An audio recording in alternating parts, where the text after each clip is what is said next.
대화 한 번 더 양안 관계 및 시사평론. 안녕하십니까. 6월 29일 월요일 시사평론입니다. 한국 넷플릭스 10부작 드라마 참교육은 타이완에서 엄청난 화제가 돼서 큰 반향을 불러일으켰습니다. 지난 6월 5일의 첫 방송부터 완결편의 종영까지 타이완에서 지속적인 관심거리로 높은 인기도를 유지했습니다. 그 이유는 연기를 잘해서 또는 연기자가 인기 있어서 또는 원작과 각본이 좋아서 전체 작품이 좋아서 현실을 반영해서 등등 다 맞는 말인데요. 이 드라마를 소개하는 글에 선 넘는 학생, 교사, 학부모로 인해서 무너진 대한민국의 교권과 교육 현장을 지키기 위해 창설된 교권보호국의 통쾌하고 시원한 참교육을 그린 이야기라고 하는 것처럼 누구누구 무엇으로 인해서 무너진 교권과 교육 현장을 지키기 위해 창설된 교권보호국 등등을 운운하고 있습니다. 타이완에서도 이 드라마를 보고 카타르시스를 느낀다고 합니다. 한국에서는 유행어로 병맛이나 사이다라고도 하는데요. 그것 외에 우리도 깊이 있는 검토와 개선이 필요하다고 봅니다. 한국의 웹툰 참교육에 나오는 교권보호국은 실제로 없지만 미래에는 성립될 가능성도 있게 보이게 한 드라마가 아닌가 사료됩니다. 지난 주말 6월 27일 주간시사에 이어서 좋은 교사는 왜 교단을 떠나는가? 라는 주제로 2부를 진행합니다. 타이완의 북동부 이란현 교사회 부이사장은 교육 현장에서 학부모와 교사 간의 신뢰가 소비자주의 그리고 민원 중심 문화에 의해서 크게 훼손되고 있다고 지적했습니다. 그는 교육은 점차 고객 만족을 최우선으로 하는 서비스업처럼 변하고 있으며 교사가 전문적 판단과 책임감에 따라서 실시한 생활 지도조차 서비스의 하자로 간주돼 민원의 대상이 되는 경우가 많다고 밝혔습니다. 사건의 경위를 충분히 확인하지도 않은 채 무조건 자녀 편에 서게 된다면 학교 내에 무분별한 민원 제기는 계속될 수밖에 없습니다.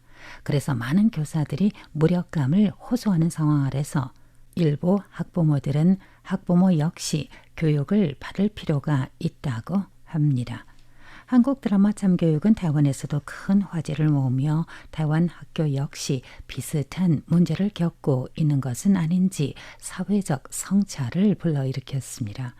교사가 학교폭력의 또 다른 피해자가 되고 학교가 더 이상 서로를 신뢰하는 공동체가 아니라 법정처럼 변하며 교사, 학생, 학부모 간 신뢰가 무너지는 현실은 과연 아이들에게도 바람직한 환경일까요? 부적격 교사를 학교에서 퇴출해야 한다는 학부모들의 요구가 있는 한편 묵묵히 교육에 헌신하는 많은 교사들은 신뢰를 잃은 환경 속에서 점차 교육에 대한 열정을 잃어가고 있습니다. 학생의 권리와 교사의 권익을 어떻게 함께 보호할 것인지가 여전히 해결해야 할 과제로 남아 있습니다. 한 초등학교 교사 L씨 역시 오늘날 가장 힘든 점은 학생보다도 학부모와 교사 사이의 신뢰 부족이라고 꼬집었습니다. 사소한 일도 곧바로 민원이나 조사로 이어지는 사례는 속출하고 있습니다. 필자 개인 경험을 비추어 볼 때 이해가 안 됐었습니다. 적어도 자녀 4명이 고등학교 졸업 때까지 학부모 신분으로 자녀를 가르치는 교사와 학교와는 신뢰와 소통 모두 좋았었기 때문입니다. 그래서 지금의 학부모들이 걸핏하면 교사를 고발하고 교육국에 민원을 넣고 있어서 교사들이 심각한 심리적 부담을 안고 있다는 것을 이제서야 알고 충격을 받았습니다. 스승에 대한 존중, 타인에 대한 배려심이 없으면 무조건적으로 자신이 옳다고 여기며 상대방을 압박하는 세상이 되지는 않았기를 바랍니다.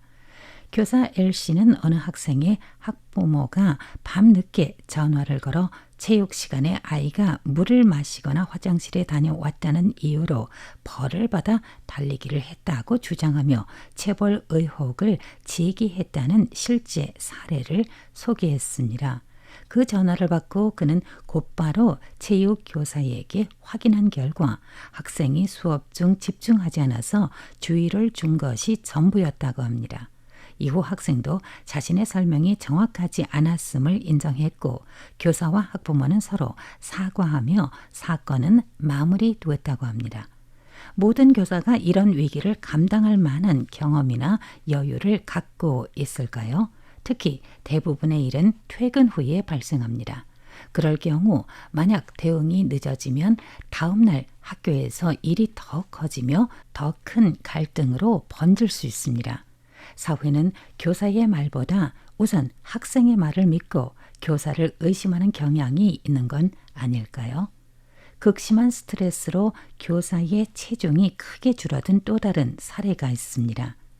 감정이 격해진 학생을 안전을 위해서 생활지도실로 데려가던 교사가 학생에게 발길질을 당했지만 CCTV 화면이 명확하지 않다는 이유로 학부모에게 고소를 당하고 학교 사안심의회 조사까지 받았습니다.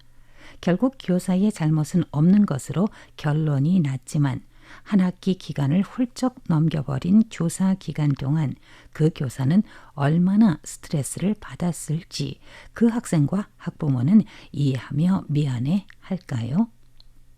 교사 L씨의 말을 들으니 필자도 마음이 무거워집니다. 그는 결국 가장 큰 상처를 입는 사람은 조사 대상이 된 교사입니다. 무고함이 밝혀져도 이미 회복하기 어려운 피해를 입게 되니 얼마나 억울할까요? 이란현 교사회 부이사장은 약 30년 동안 교육 현장에서 일하며 교사와 학부모 사이의 신뢰가 크게 무너졌음을 체감했습니다. 그는 교육당국이 교사를 보호하기는커녕 학교 사안 심의회 제도를 통해서 민원을 더욱 쉽게 만들었다며 교사와 학부모의 신뢰를 회복하려면 제도를 개정하거나 폐지할 필요가 있다고 주장했습니다. 이에 당연히 반대하는 쪽도 있습니다.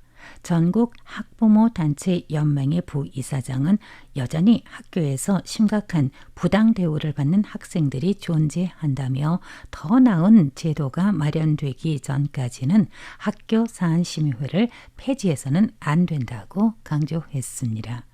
학부모 단체 부이사장은 특수교육 대상자 학생이 하루 종일 보조기구에 묶여 있거나 성폭력 관련 사건 등 심각한 사례를 언급하며 현재의 제도가 아니었다면 이런 사건들이 세상에 알려지고 아이들을 보호할 기회조차 없었을 것이라고 설명했습니다.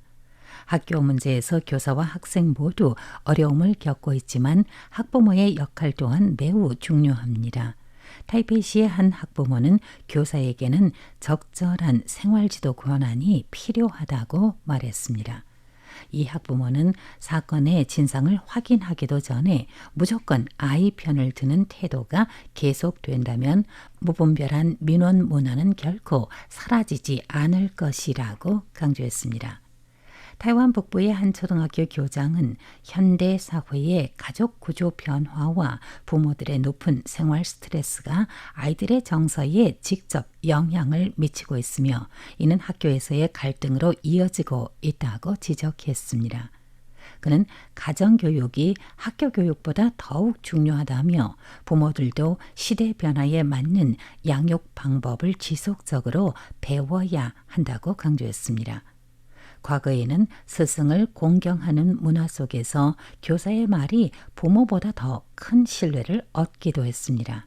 그러나 오늘날 교사의 생활지도 권한은 점점 더 무거운 부담이 됐고 지도하든 안 하든 비난받기 쉬운 환경이 되어버렸습니다. 이 얼마나 슬픈 현실입니까? 한국 드라마 참교육은 교사들의 마음을 대변해주는 작품일 수 있습니다. 교권 보호국은 현실에 없지만 이 드라마가 전반적인 교육계와 사회의 파급 효과를 발휘한 만큼 진지하게 검토하게 될 것이란 기대도 하게 됩니다. 필자가 무조건 교사의 편에 서 있는 건 아닙니다.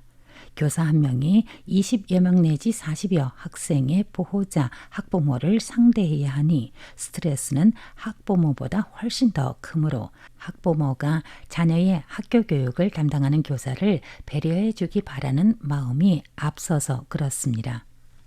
만약 교사가 바라는 게 고작 학부모에게 신고당하지 않는 것, 그리고 교실에서 별 문제 없이 유지되는 것에 불과하다면 그건 교사가 처한 환경이 매우 열악하거나 교사의 열정이 사라졌기 때문일 겁니다.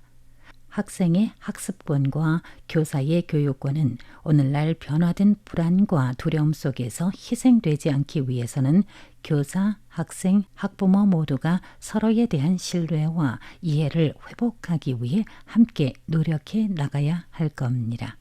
열정적인 교사, 배려하는 학부모, 학교를 좋아하는 학생이 된다는 게 그리 어렵진 않다고 필자는 믿습니다. 6월 29일 월요일 시사평론, 지난 주말에 이어서 참교육이 타고내준 시사점 2부를 주제로 진행했습니다. 원고 작성 보도의 백점입니다. 감사합니다.